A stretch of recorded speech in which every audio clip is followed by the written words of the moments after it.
हाँ जी डॉक्टर साहब, आज के कार्यक्रम के बारे में बताइए। कुछ ही बोलो। अभी जो 25 मई को इलेक्शन हुए थे लोकसभा के, और 4 जून को जो रिजल्ट्स आए थे, और जिसमें सभी बहनों भाइयों माताओं ने जो दिल खोल के हमारी बहन कुमारी शैलजा जी के पक्ष में जो मतदान किया था, तो हमारा ये फर्ज बनता है कि उन सब से मिलें और उनको हम धन्यवाद करें कि आपने उनको बधाई भी दें और धन्यवाद करें। इसलिए आज मैं अलग अलग गाँव, पहले मैं पीरखेड़ा गया था, वहाँ करके उसके बाद मैं खारी आया हूँ, और उसके बाद में मैं गिंद्रा गाँव में जाऊँगा। एक तरह से तो धन्यवाद कम बधाई दौरा मैं इसको कह सकता हूँ।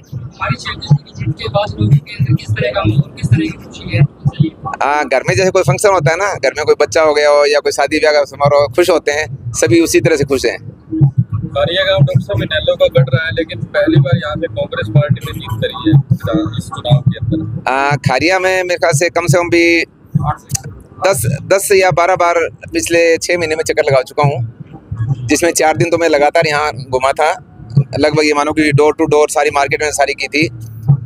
तो उस टाइम में लोगों का, जब पहली बार लोग कहते थे जी आप आ जाओ, आपको टिकट मिल जाए तो वोट दे देंगे, और किसी को टिकट मिलती है तो हमें मत कहना, और लोकसभा का मत छेड़ो। शुरू में ये रुझान था उनका।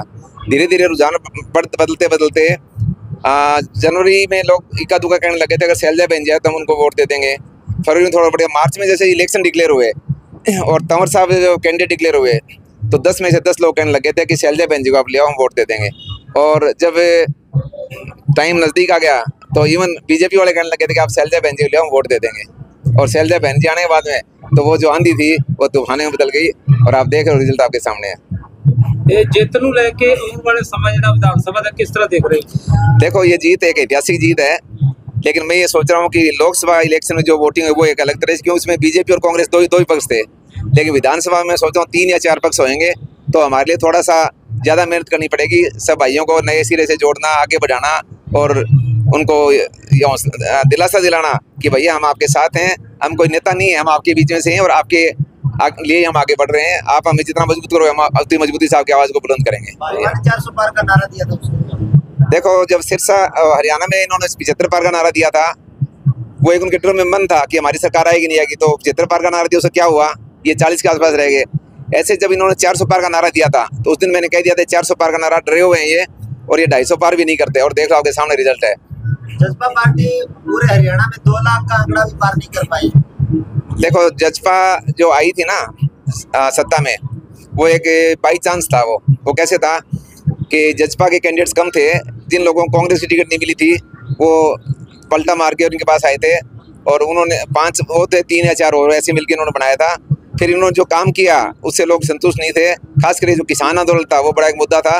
उस टाइम इनसे जिम्मेदारी बनती थी कि ये सरकार से बाहर आते और लोगों की आवाज़ उठाते, उस पर नहीं कर पाए तो लोग नाराज थे, और इसलिए उन्होंने उनको नकार दिया पूरी तरह से। भाजपा के कई प्रत्याशी कह रहे थे भी राहुल गांधी आ जाएगा तो भी हम नहीं जानेंगे। देखो, ये जो है ना, एक इनका दिवसोपन था, ये जगते हुए सपने देख रहे थे कि हम तो 400 पार जाएंगे, इसलिए इनको अहंकार हो गया था कि अब कुछ नहीं होने वाला है।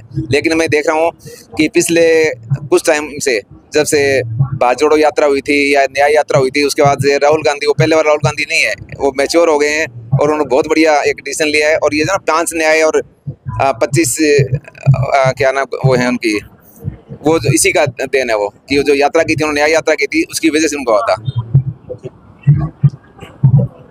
जो सभी भाई हैं, जिनमें ललित जी पोपली हैं, अर्जुन हैं, बूटा हैं, वीरेंद्र जी हैं, भाई हैं, कैमरामैन है, और सब पूरी टीम का मैं तहे दिल से शुक्रगुजार हूँ कि आप लोगों ने जो कवरेज की है लोकसभा में।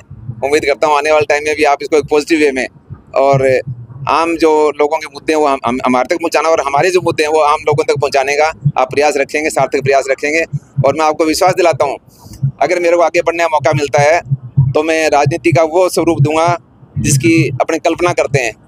हर आदमी की पहुंच मेरे तक रहेगी और मेरी पहुंच हर आदमी तक रहेगी, और सही काम किसी का भी होगा, XYZ कोई भी हो, उसका काम कभी नहीं रुकेगा, और नहीं होने वाला काम हो सकता है मेरा खुद का भी ना हो। ये मेरा एक प्रयास रहेगा सर। रानी हल्के के लोगों ने बहन जी को लंबी लीड से जिताया, उसको क्या करना चाहिए? मैं तहे दिल से शुक्रगुजार करता हूँ, और मैं उम्मीद करता हूँ कि आने वाला जो विधानसभा चुनाव है उसमें वो उससे भी ज़्यादा वोटों से हमारे जो भी उम्मीदवार, चाहे मैं हूँ या कोई भी, उसको उससे भी ज़्यादा वोटों जिताएं। और मैं ये आपको विश्वास दिलाता हूँ कि आने वाले वक्त में रानी हल्के के लिए बहन जी के नेतृत्व में हम ऐसी ऐसी योजनाएं लेके आएंगे जिसमें युवाओं को रोजगार मिले, जो सब रोजगार के भी साधन बने, और जो भी सार्वजनिक समस्याएं हैं, कोई जैसे जलघर की है या SDM हेडक्वार्टर की है, ठीक है ना, रोजगार से संबंधित हैं या किसानी से संबंधित हैं, वो सारी समस्याओं को हम हल करें और आम आदमी को राहत पहुंचाने का कार्य करें। ये हमारा प्रयास रहेगा। ठीक है। सबसे पहले तो मैं आप मीडिया कर्मियों का खारिया गांव में पहुंचने पर बहुत बहुत धन्यवाद करता हूं। और खारिया गांव में कांग्रेस पार्टी हमेशा ही जीतती रही थी, पिछले 10 सालों से पिछड़ी हुई थी। बहन कुमारी शैलजा जी के आने से जितने भी जो भी पुराने कांग्रेसी थे सारे एकत्रित हो गए। इसी वजह से खारिया गांव में भी 861 वोटों से कांग्रेस पार्टी को बहुत बड़ी जीत मिली है। और आगे भी अब सारे जो इतने कॉम्बिनेशन जो थे, जो दलित वर्ग था जो कांग्रेस से पिछड़ के बीजेपी के साथ लग गया था, वो टोटल का टोटल अब कांग्रेस पार्टी के साथ जुड़ गया है। और जितने पुराने कांग्रेसी नाराज से कोई नेता नहीं होने की वजह से यहाँ पे दिक्कत थी, और अब किसी प्रकार की कोई दिक्कत नहीं आएगी। और आगे भी आने वाले विधानसभा चुनाव में सिरसा की 9 की 9 लोकसभा सीट कांग्रेस जीतेगी। अब की बार आपने गढ़ तोड़ने का काम किया, उसमें क्या? गढ़ तो जैसे पहले कोई नेता भी नहीं था हमारे पास, और कुमारी शैलजा एक निष्पक्ष और अच्छी राजनीतिक है। उन्हीं की वजह से यहाँ आने के बाद में जितना भी वो वर्ग था, दलित वर्ग तो पहले से ही कांग्रेस के था, अब ये बीजेपी के साथ लगा था क्योंकि इनके पास कोई चारा नहीं था। अब उनके आने से ये सारे के सारे जो समीकरण है वो सारी कांग्रेस पार्टी के साथ बन गई। यही वजह है कि खारिया गांव में इतनी बड़ी लीड हुई है, और आगे भी कांग्रेस पार्टी को बहुत बड़ी लीड मिलेगी खारिया गांव।